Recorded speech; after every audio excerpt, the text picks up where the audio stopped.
Kevin, you've got, do you want to start it? You have one, Eden Ogden from Cox has their hand raised.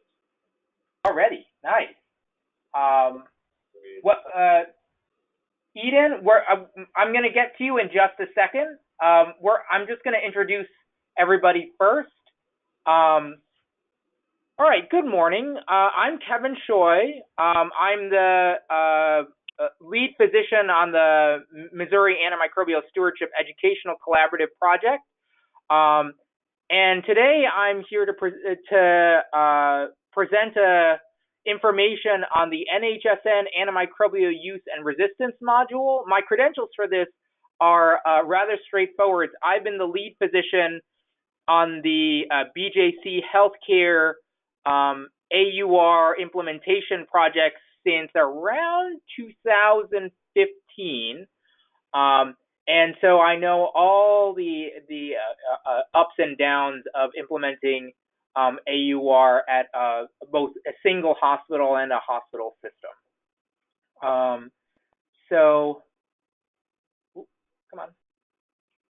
So today, our lecture goals are to introduce the National Healthcare Safety Network, describe the NHSN Antimicrobial Use and Resistance module, expand on the process of implementing the AUR module, and I think this is where most of the questions are probably going to be, and then give some examples of using the AUR module for stewardship purposes. So disclosures, the webinar is supported by the Missouri Department of Health and Senior Services with the help from the Centers for Disease Control and Prevention grant.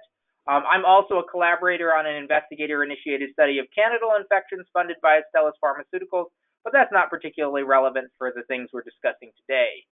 Kevin, do you want to get the answer Eden's question done? I'm going to get to it in just a second. Perfect. So this is an interactive session. So if people have questions that they'd like to voice, they can click the hands up button over here on the right for GoToWebinar. Mike's going to be tracking. Mike Durkin, who's a co-investigator on the MASEC project, is going to be tracking who puts their hands up, just so that we can answer questions. And we're also going to use Poll Everywhere. Go to this website, pollev.com/MASEC, and there you'll be able to both answer a few short introductory questions, and then also enter in any questions that you have, and then we'll be able to answer them as they come up. I'm going to give people just a second to go to Poll Everywhere. In the meantime, I'm going to trigger the first of the questions. So, so this is just I have 3 questions at the beginning of this lecture, just to really get a sense of where the audience is.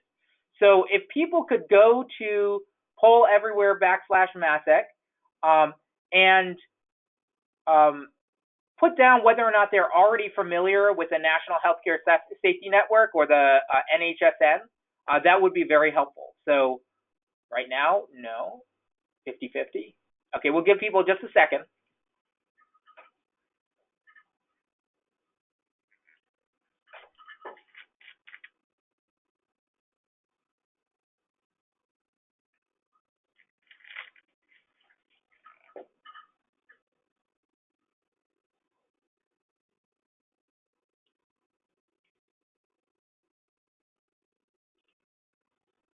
While we're waiting for this poll, Eden, if you'd like to put your hand back up so that I can unmute you, that if you still have a question, I'd be happy to answer.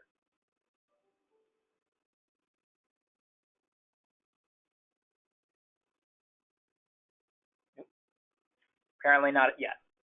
All right. So with this very rough survey, it looks like around a little bit more than half of the people on this call are familiar with an NHSN. There is a good proportion, though, who aren't so familiar. So that's about where I expected people to fall. So hopefully this webinar will be pitched relatively well for everybody's understanding level. All right, we're going to go to the next question then. So this is a question on whether or not your institution is already submitting NHSN AUR data, either AU or AR, and we'll get to, if people don't know what those are, we'll get to that. So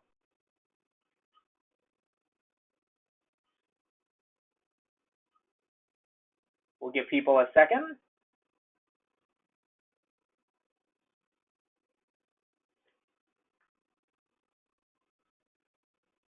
I've got to say, I'm pretty impressed that about half of the participants, or a little bit less than half of the participants, appear to be already submitting to the NHSN via the AUR module. That's actually very impressive, and you guys should be congratulated for that. Hopefully this lecture will still be helpful, though maybe in a different way.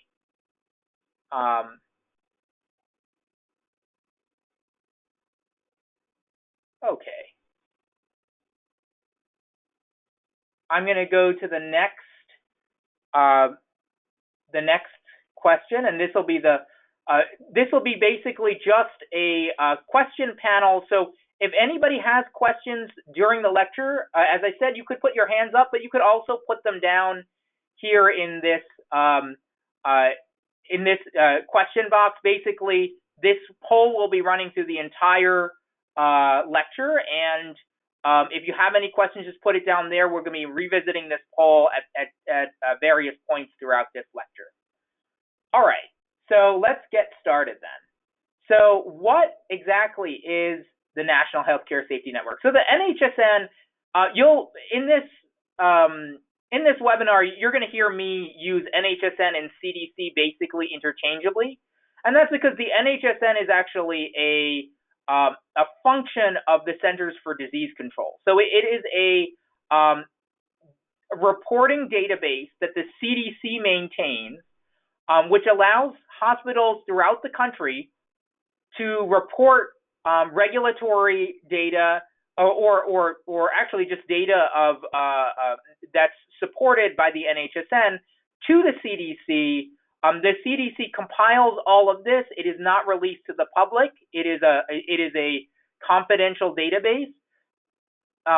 Most of the time, the CDC is also able then to report this to states and to, in particular, CMS, the Centers for Medicare and Medicaid, to fulfill regulatory requirements on those ends. So basically, the CDC acts as a middleman to help hospitals throughout the country fulfill the regulatory requirements that they have regarding, CMS documentation of certain types of issues and state regulatory documentation. And the CDC has worked very hard to make sure that the NHSN is always compatible with what the CDC and states want. The NHSN really was initially developed as a database of hospital-acquired infections. So most of its functions are related to that. In particular, catheter-associated urinary tract infections, or CAUTIs, the central line-associated bloodstream infections, or CLABSIs, surgical site infections, or SSIs, and then specific types of bacterial cultures, so MDROs, MRSA, and C. difficile are the notable ones, as well as ventilator-associated events. There are others, including vaccination rates of hospital employees, and some other sort of more specialized reports, but these are the big ones that are especially associated with CMS regulations. As time has gone by, the sort of purpose of the NHSN has expanded beyond just hospital-acquired infections, and so now they're sort of moving into really overall quality metrics, which is a good thing because it's actually a very useful database. So the way that the NHSN works is that individual hospitals enroll into the NHSN and then provide the CDC with hospital-specific monthly reporting plans, which tell them what they're actually going to be reporting to the CDC. This helps CMS figure out, what every hospital is doing, and then also document what the classifications of locations within the hospitals are and hospital demographics. Submissions are controlled generally, in the hospitals that I've seen, submissions are controlled by a limited group of people. Usually, this is a small handful of people with access to the NHSN, and almost always infection prevention or hospital epidemiology is involved with that, and sometimes hospital safety and quality. Usually, there is one, for lack of a better word, administrator who controls access and submission of NHSN data to the CDC, simply because it's not really designed to have many different people submitting many different bits of information. It can get very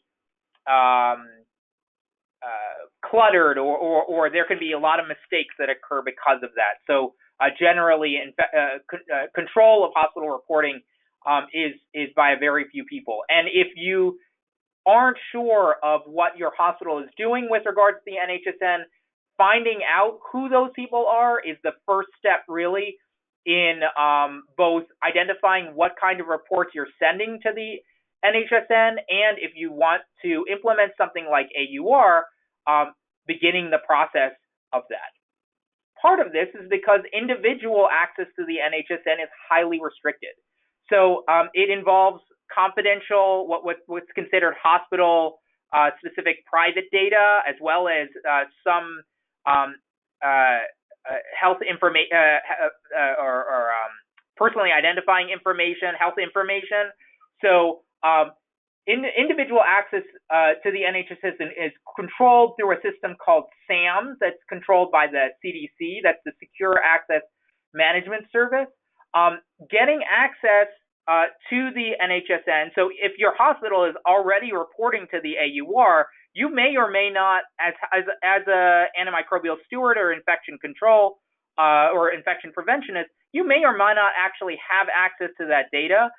And getting access to that data requires an invitation. So a request to the CDC to give you access to the NHSN from the hospital account administrator. And so that's that one person who controls access to the NHSN account for your particular institution. Then there's a very long process, which can take at least 2 weeks to complete, which basically involves the CDC sending you a verification request to try to verify your identity. Then you have to provide proof of identification and notarize that proof of identification and send it back to the CDC, who then verifies that you are who you say you are. This is, once again, part of the process of keeping confidential information confidential. Then they'll send you back, usually, what's called a SAMS card. This is a cryptographic grid. Basically, it allows the NHSN to create a multitude of one-time pad codes in order to make sure that you are, when you log in, who you say you are. So this is in addition to the normal password and username process. Be careful, because many people have gotten caught into this. If you get invited to the NHSN and don't finish this approval process, the approval will or the request will expire in 30 days, and getting it back again is just a bit of a hassle. So, and you have to restart the entire process. So just don't let the invitation expire. So I'm going to go back to that poll and ask if anybody has any questions on the NHSN or on anything I've said already. It doesn't appear so at the moment. Okay, let's keep going then. We're going to go on to the meat of this presentation. So the antimicrobial use and resistance module. So as I said, the NHSN is actually a database composed of multiple different reporting processes. The antimicrobial use and resistance module is contained under what's called the patient safety component, and this is where most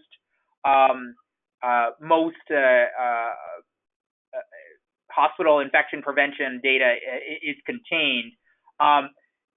It actually is composed of two different, what they call options. Basically, the AUR module is actually two different reporting processes. One is called antimicrobial use, and this is probably the one that most of us are familiar with.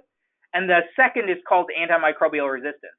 These are completely independent. You can submit antimicrobial use data and not submit antimicrobial resistance data, and it will go through fine, and the NHSN generally doesn't care.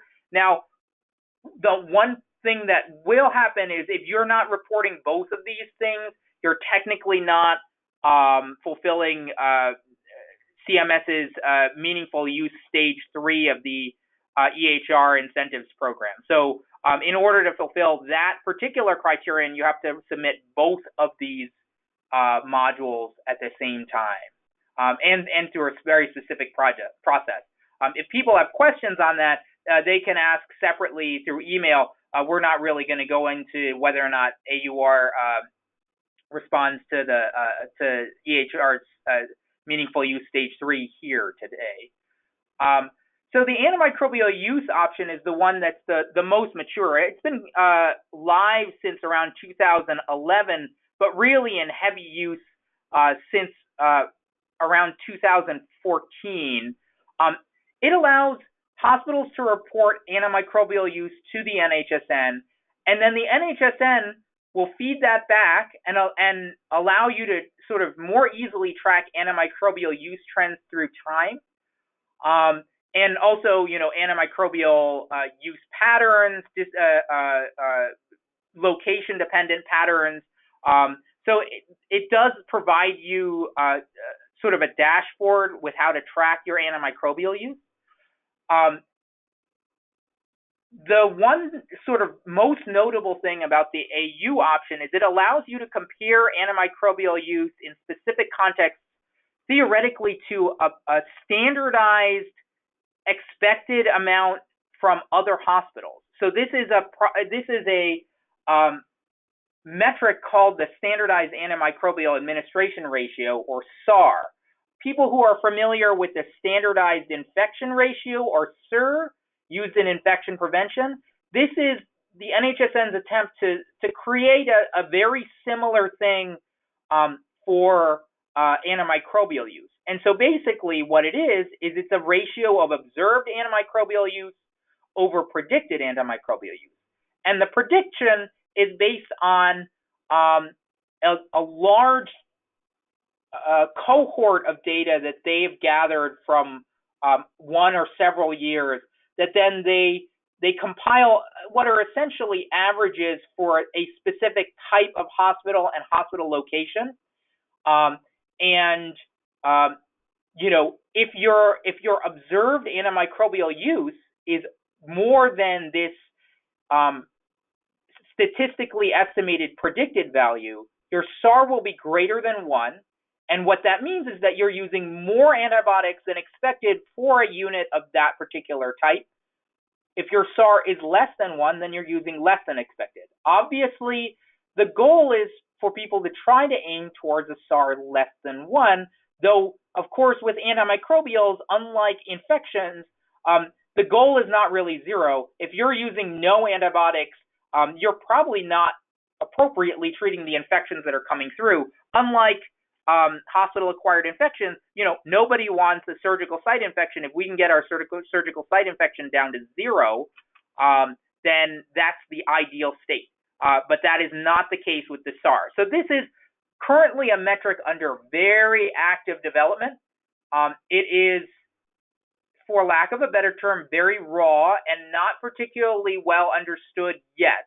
So the CDC at the moment doesn't actually recommend using the SAR to compare to other hospitals generally. They're right now recommending that the SAR is used to compare to your own hospital, basically to past SARs, to understand overall usage trends.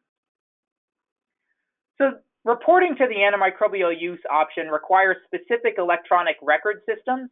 So if a hospital is still in the process of upgrading to electronic medical records, they may have a very difficult time reporting to antimicrobial use.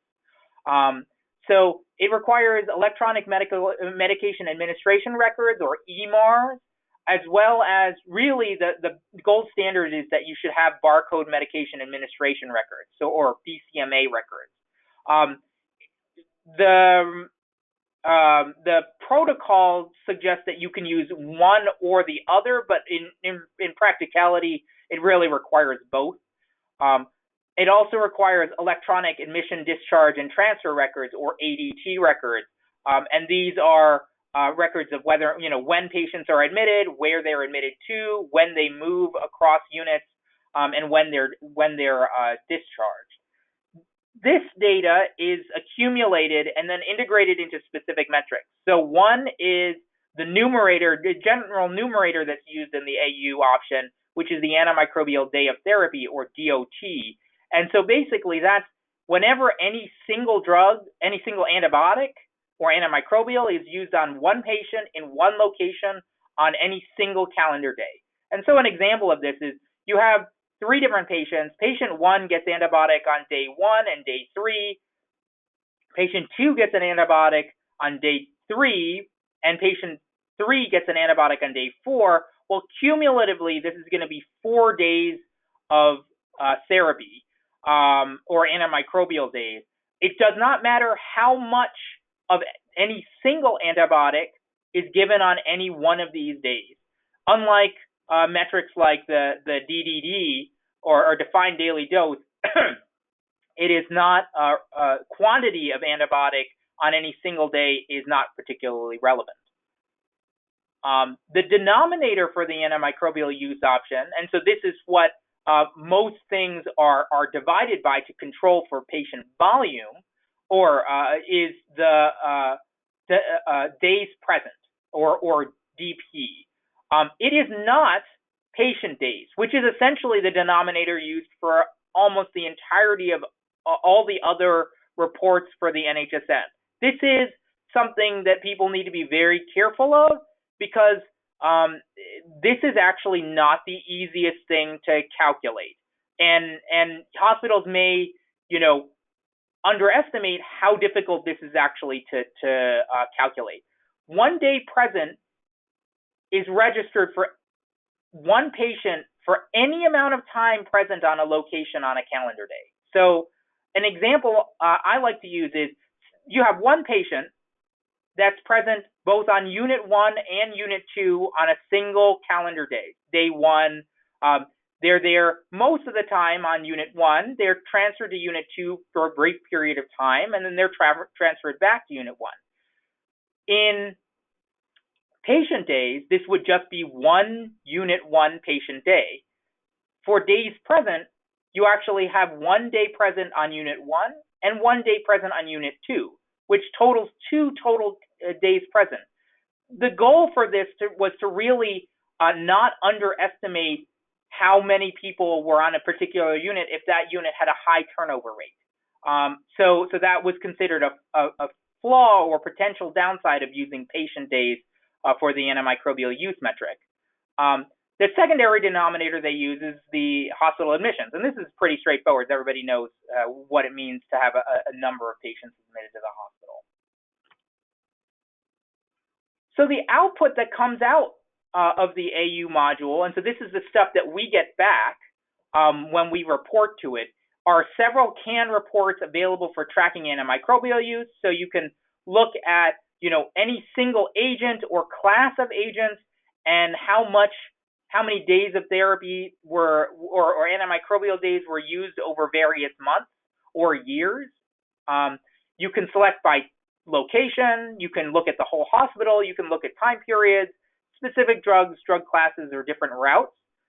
You can also get a much more raw line listing of antimicrobial use, which really drills down into the number of days present that you had on a particular unit, how many antimicrobial days you also had on that unit, what the SAR is, and the number of admissions.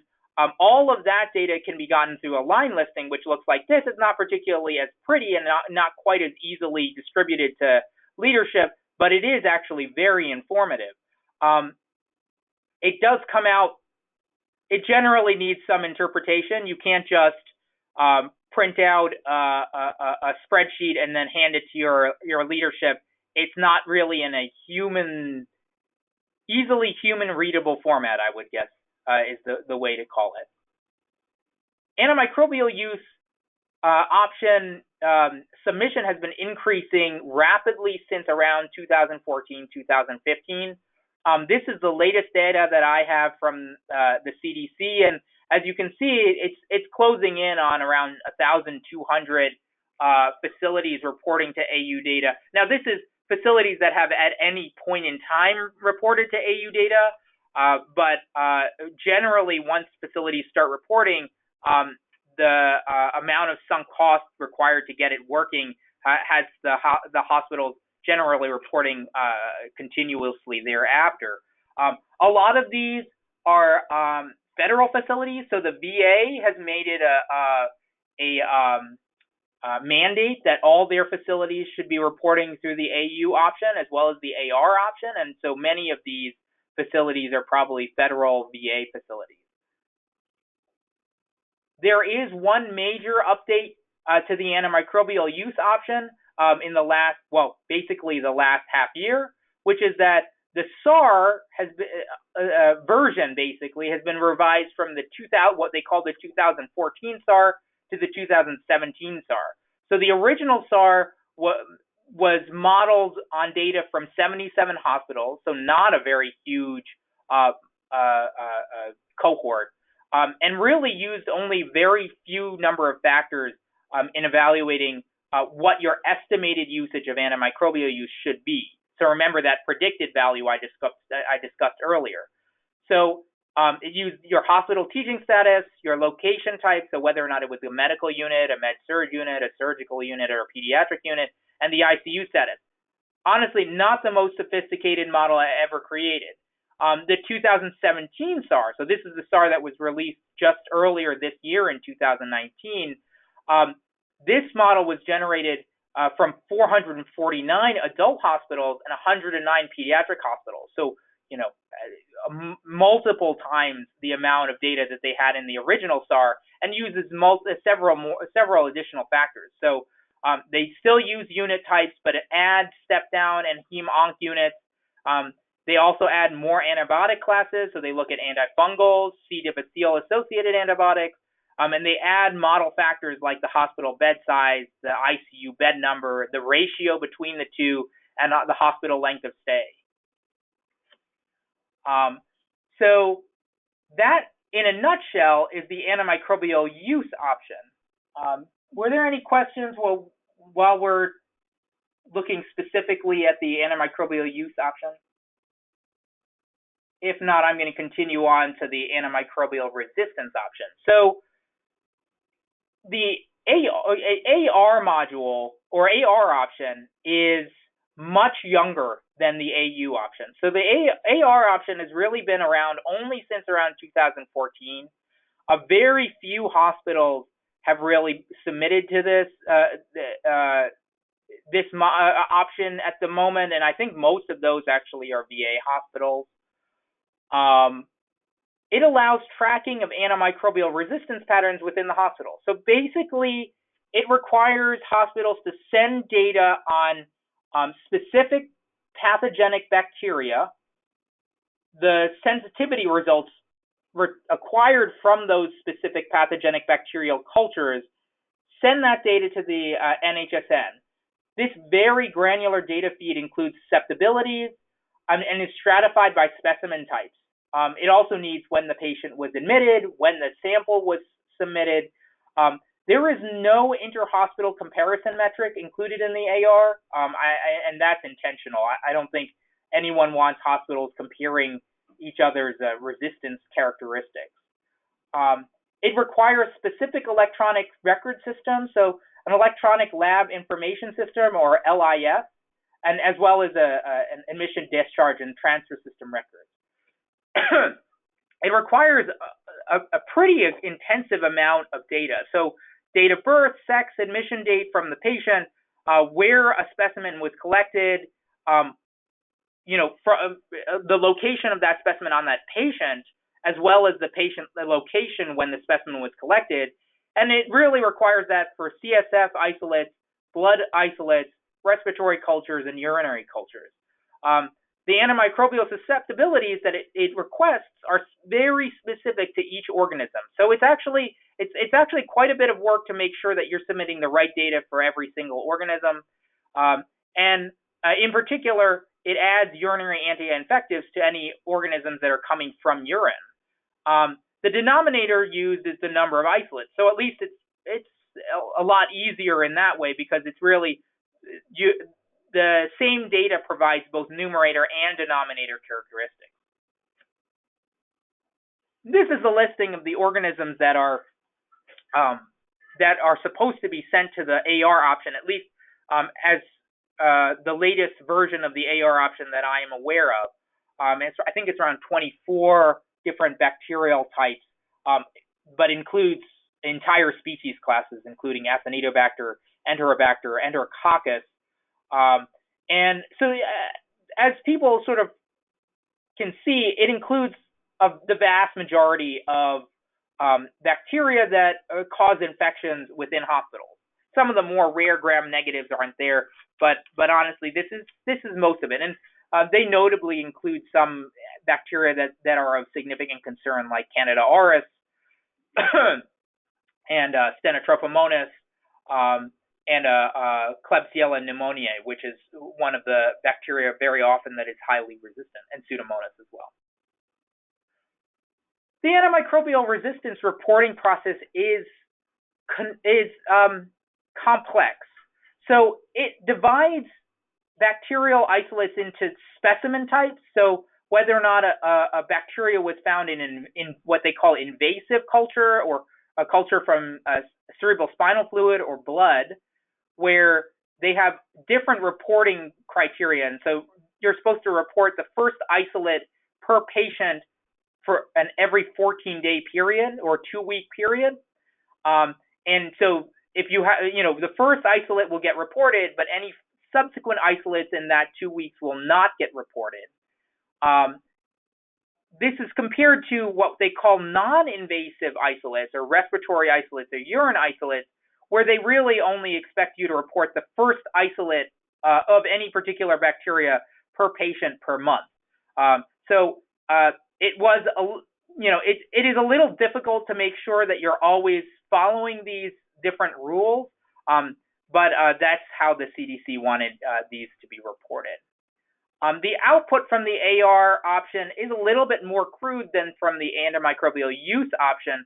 So you'll get line listings of resistant organisms. So if you're interested in, say, how many Candida auris you have, you could log in to the NHSN website and then just specifically pull for Candida auris.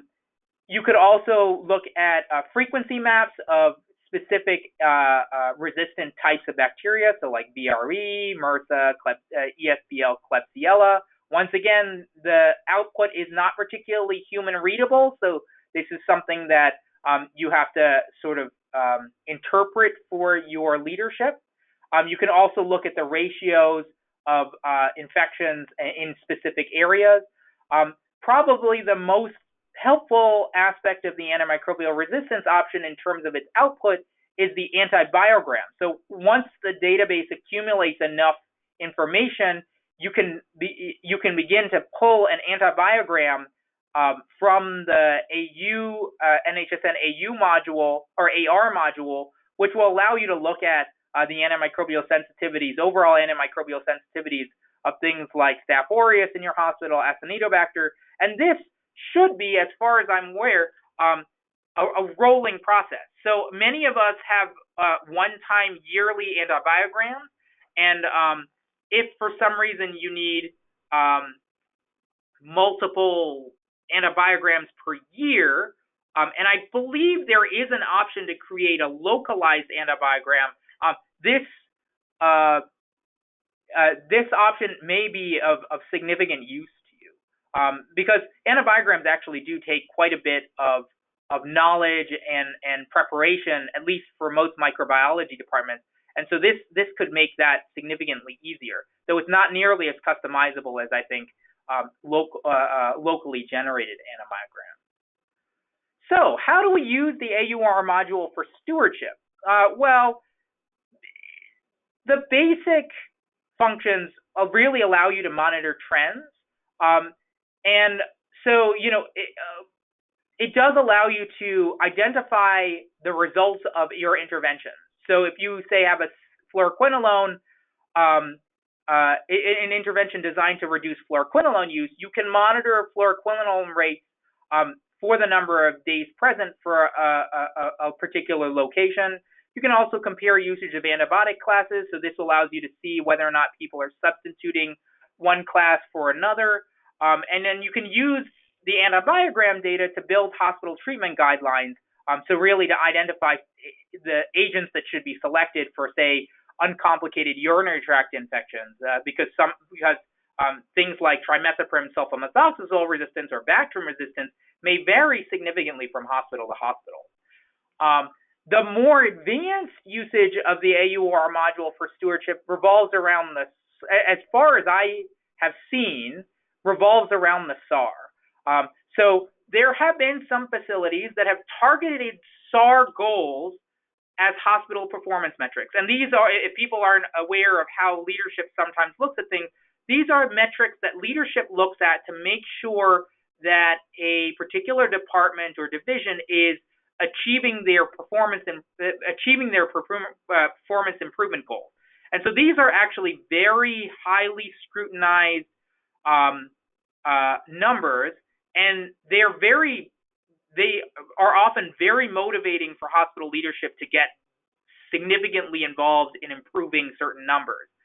The problem, as I said before, is that the SAR is not an incredibly well-developed metric at the moment. And so it continues to change over time.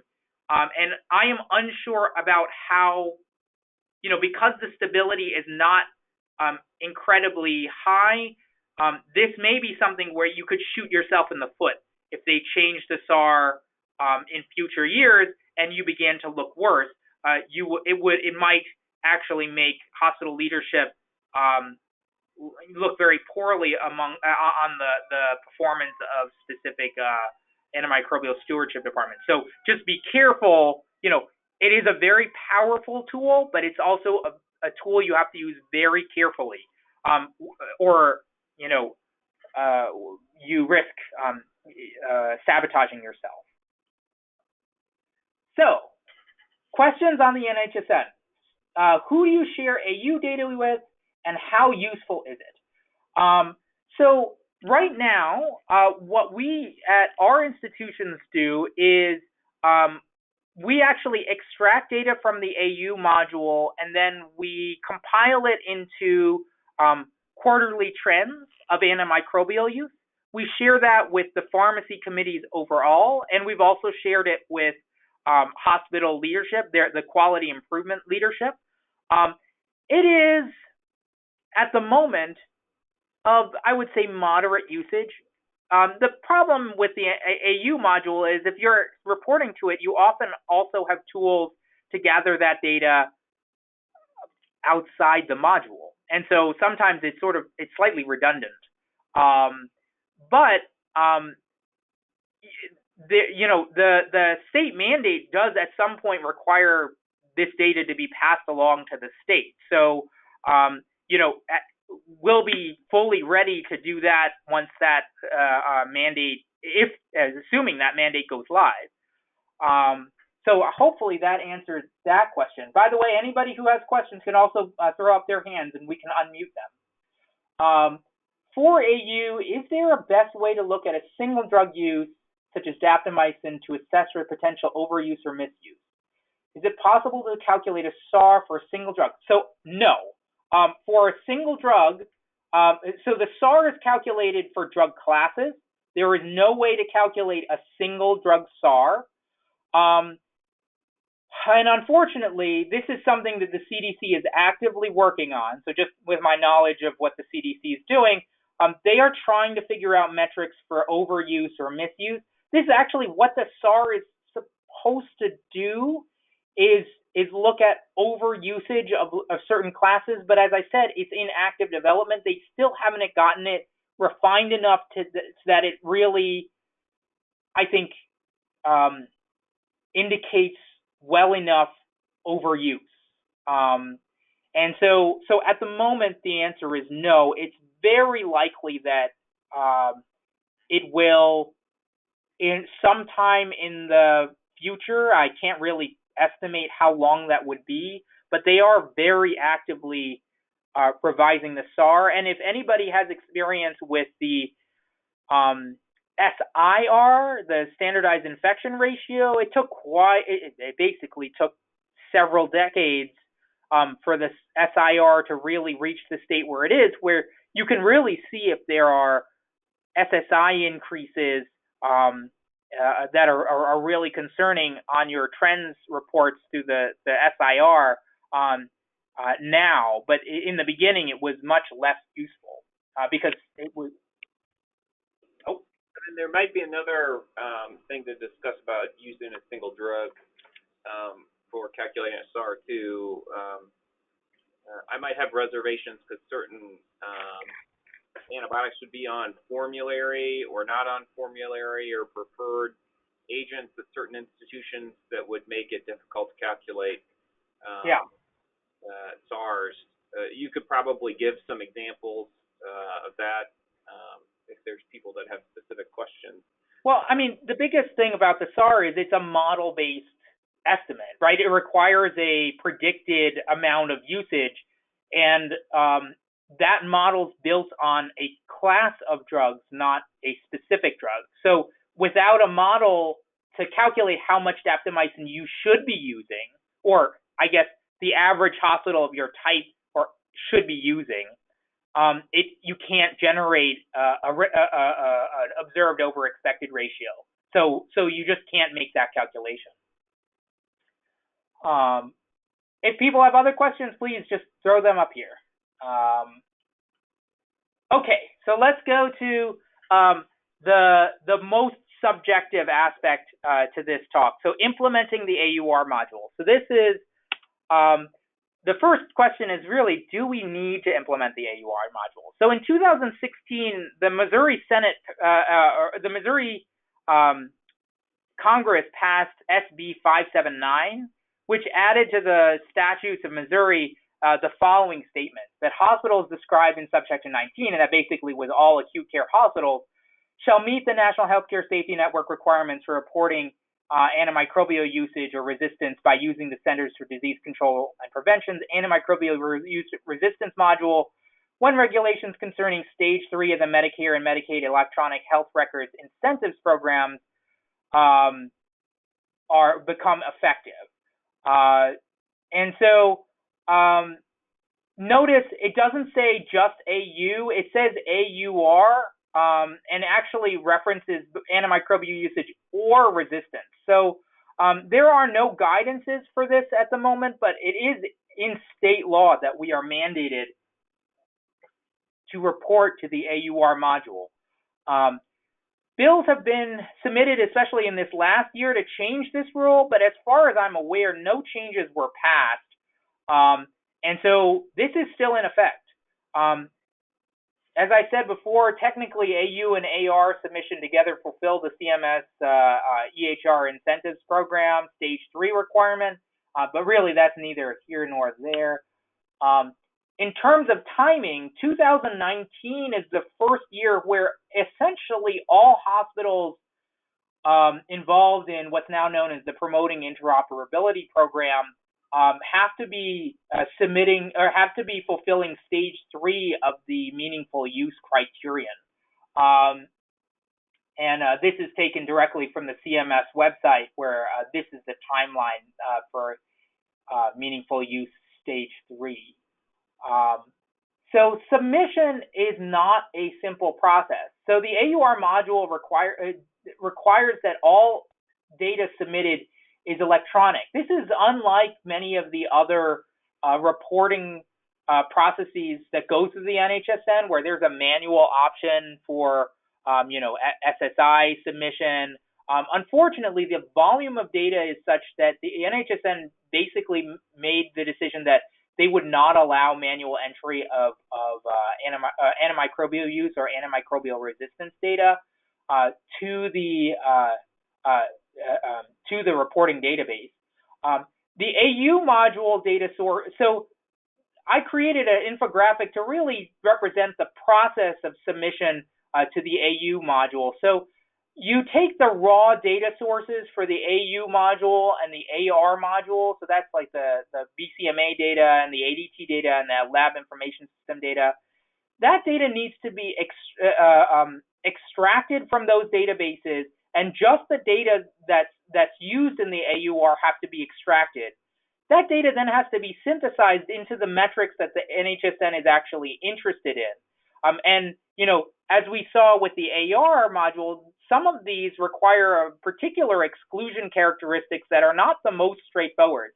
And while those, saying that it's the first isolate per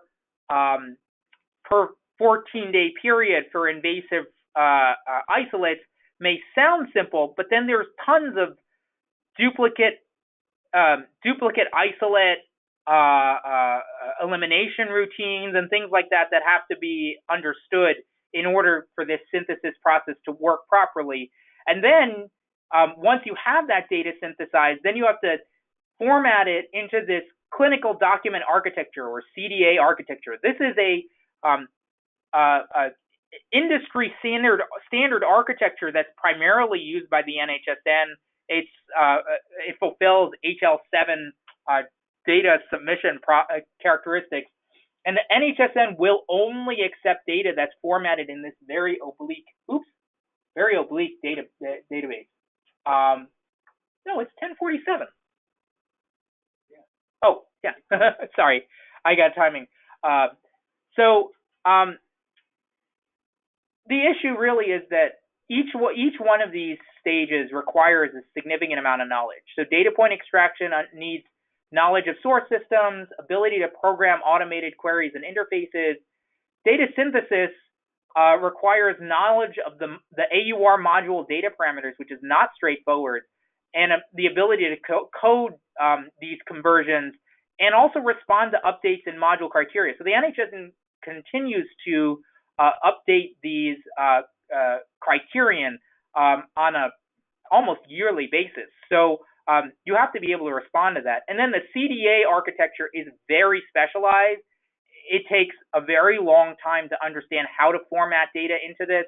And the NHSN frequently updates the architecture characteristics. So this is not something that's straightforward.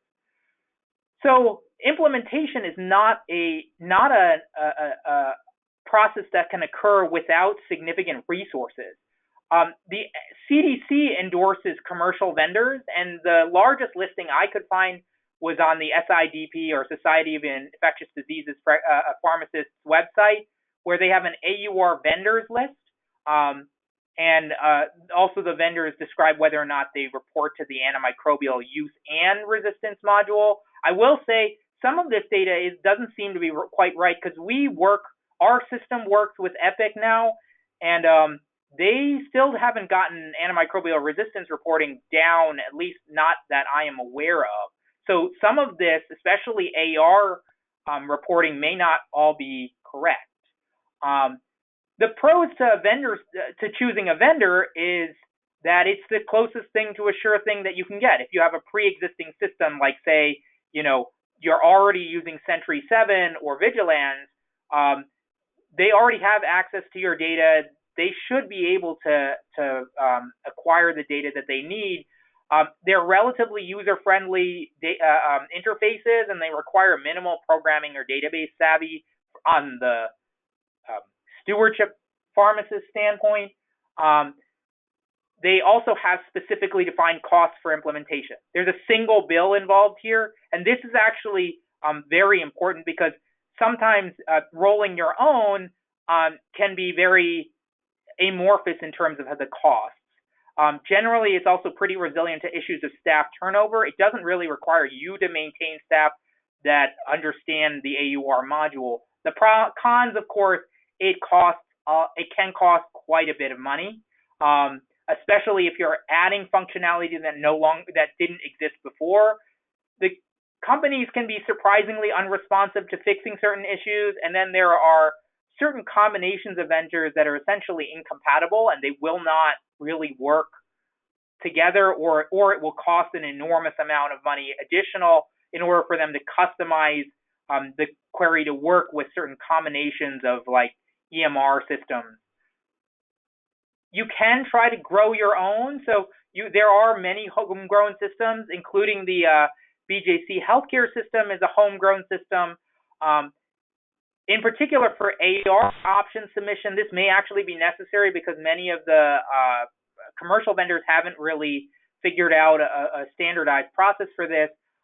It is completely customizable to every specific hospital's needs and specifics, but and for a large hospital system, it can be very cost effective. But the problem is that it really requires a very strong IT and informatics services. And as we all know, that this seems to be an area that hospitals are loath to spend additional amounts of money on. And it requires ongoing support from that IT and informatics services. Because, as I said, they keep changing things. So you can't it's not a one and done process. Development can take a long time. Also, troubleshooting any errors can take quite a long time. As I mentioned in the beginning, I've been dealing with this since around 2015, and we are still troubleshooting and developing new solutions. And it can be very susceptible to disruption via staffing turnover. If you have a primary coder and you lose that coder, you may be all the way back almost to step one, and that can be a huge setback. There are other implementation strategies, but they really are theoretical at the moment. The CDC is working with the PCORI Research Network, or PCORINet, to create a standardized data framework for submission of data through the AUR module. But as far as I'm aware, this is only research at the moment. I know there are some of my colleagues over at Rush in Chicago who are actively working on this. And so it's possible that in the future, maybe in the next 3 to 5 years, this may be an option for people who don't have informatics capacity to really, or financial capacity to get a vendor to do this, or get your informatics group to do this. But as at the moment, this is only theoretical. And then realize that any implementation process also requires validation, which generally the commercial vendor can't do for you. So both AU and AR require data validation upon implementation. This is really checking the AUR output comparing it to what they consider the gold standard of your EHR, your electronic medical record system, or your electronic med administration records, and checking for common problems. This requires dedicated data queries and manual review. So regardless of what route you choose, you're going to need, at least during the implementation process, significant pharmacy support, significant microbiology support for AR. Oops, this is AU, this is for AR, in order to validate it. Guidance is available for AU, and the CDC has an entire document for that, so that actually is relatively straightforward.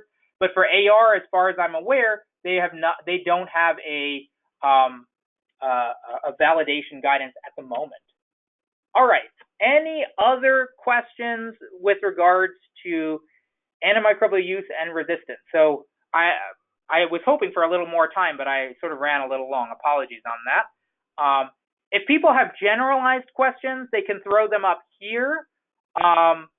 Or if people have specific, especially institutional specific issues that really shouldn't be discussed at a general meeting like this, please email our single point of contact, the stewardship@worcester.edu email. This is MassEc's primary email contact point, and we have experts and access to CDC experts who can help with specific questions. Of course, the biggest question is always how to make the case for hospital administration to spend on that, and that we can try to help, but of course it's always a very difficult process.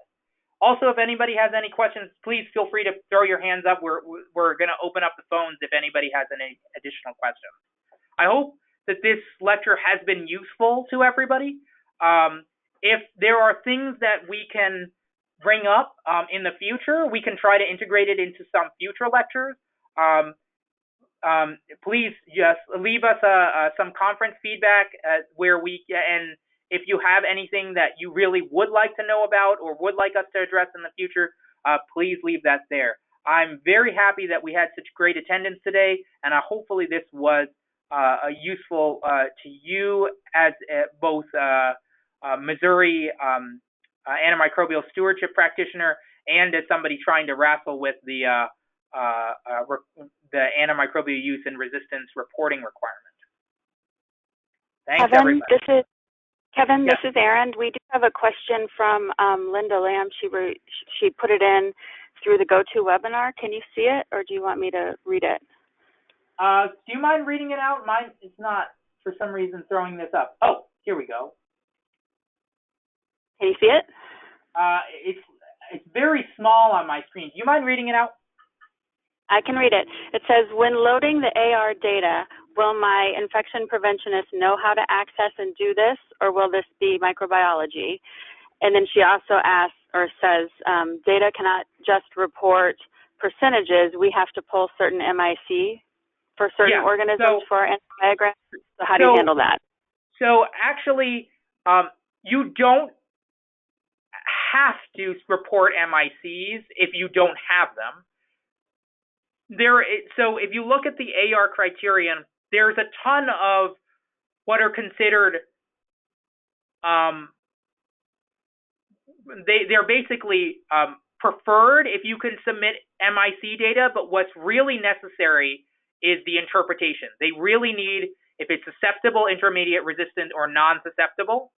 However, when you feed that data into NHSN, it has to go in with basically a null value in the MIC column, or else it'll get kicked back.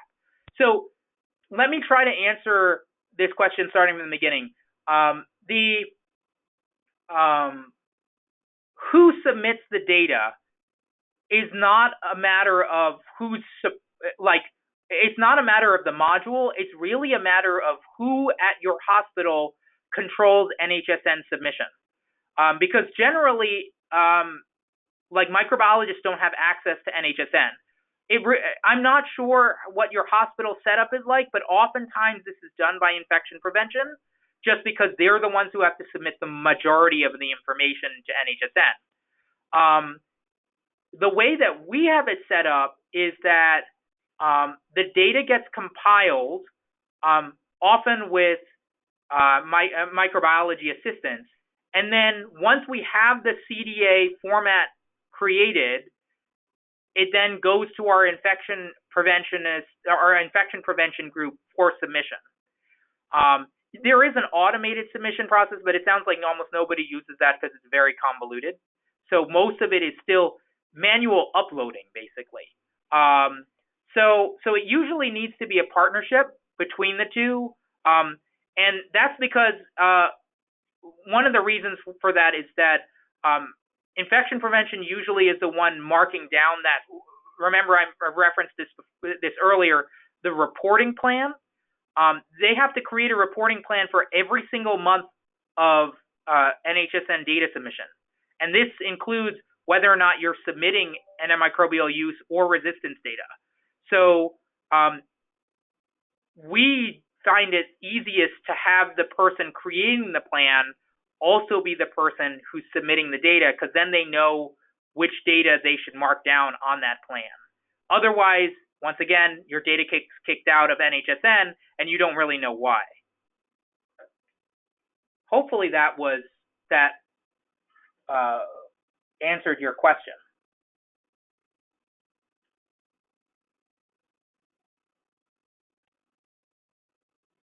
For antimicrobial stewards, generally we have access to the output from NHSN. We're usually not the people uploading the data. Just to add that to what I said earlier. Any other questions?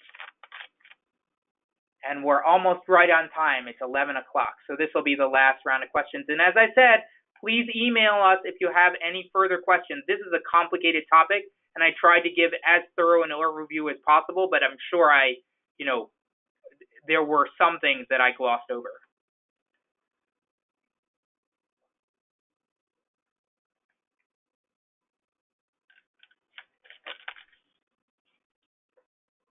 All right. I'm not seeing any further questions or hands up at the moment. The survey is going to stay open for as long as I can keep it open through Poll Everywhere. And as I said, if people could please fill that out and add what additional information they would like to see, that would be incredibly helpful for us, as well as any future webinars on the topic that we give. We may also, if there are particularly notable bits of information, we may send that back out through MHA just so that people can get answers to particular issues without having to wait for future webinars. And I'm happy that everybody could attend. Hopefully, these MassSec webinars continue to be of use to people, and stay tuned. We have another webinar, I believe, coming up in around 2 weeks from now, again on Friday. So please be on the alert for that, and if you find it interesting, we're happy to have as much participation as possible. Thanks, everybody. I'm going to end the webinar now.